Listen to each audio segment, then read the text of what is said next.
ভয়ঙ্কর ভূতের গল্পের নাম অন্ধকারের ডাক। পর্ব 10, শেষ পর্ব, আলোর বাহক। আকাশ কালো মেঘে ঢেকে গেছে, বাতাসে মৃত্যু আর ভয়ের গন্ধ ভাসছে। পুরো গ্রাম ছায়াদের দখলে। আর সোহেল, এখন আর সোহেল নেই, সে পরিণত হয়েছে ছায়াদের প্রভুতে। কিন্তু গ্রামের এক কোণে ভাঙা ঘণ্টার টুকরোটা কেঁপে কেঁপে হালকা আলো ছড়াচ্ছিল। সেই আলো স্পর্শ করল এক কিশোরকে।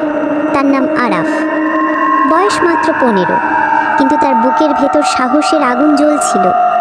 ঘণ্টার ভাঙা টুকরোগুলো যেন তাকে ডাকছিল। আরাফ এগিয়ে গেল। তার হাত ছুঁতেই ভাঙা টুকরোগুলো জ্বলে উঠল সাদা আগুনে। ধীরে ধীরে তারা নিজেরাই জোড়া লাগতে লাগলো, আর মুহূর্তেই ভাঙা ঘণ্টাটা আবার সম্পূর্ণ হয়ে উঠল। আকাশে গর্জন ভেসে এলো।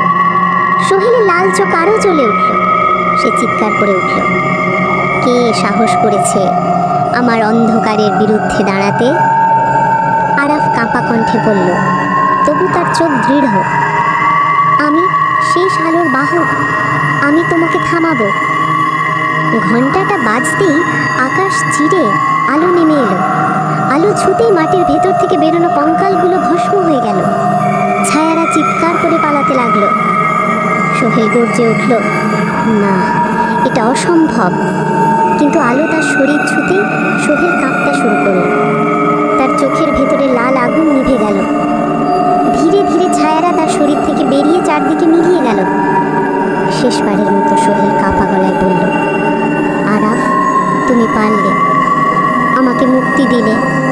তারপর সে মাটিতে লুটিয়ে পড়ল, মুখে শান্তির ছাপ নিয়ে নিস্তব্ধ হয়ে গেল। গ্রাম আলোয় ভেসে উঠল। শিশুরা আবার হাসল, মানুষরা কান্নায় ভেঙে পড়ল। ভয়ের শিকল ভেঙে গেল। আকাশের দিকে তাকিয়ে আরাফ দেখল ঘণ্টাটা ধীরে ধীরে অদৃশ্য হয়ে যাচ্ছে, যেন তার কাজ শেষ হয়েছে। গ্রামের এক বয়স্ক লোক ফিসফিস করে বলল, আলো সবসময় কাউকে না কাউকে বেছে নেয়, আজ সেটা তোমাকে বেছে নিয়েছে। আরাফ নীরবে দাঁড়িয়ে রইল, আর কাঁধে এখনো আলো ঝলমল করছে। কিন্তু সে জানতো অন্ধকার হয়তো একদিন আবার ফিরবে, আর সেদিন তাকে আবার সেই আলোর বাহক হয়ে দাঁড়াতে হবে। সমাপ্ত।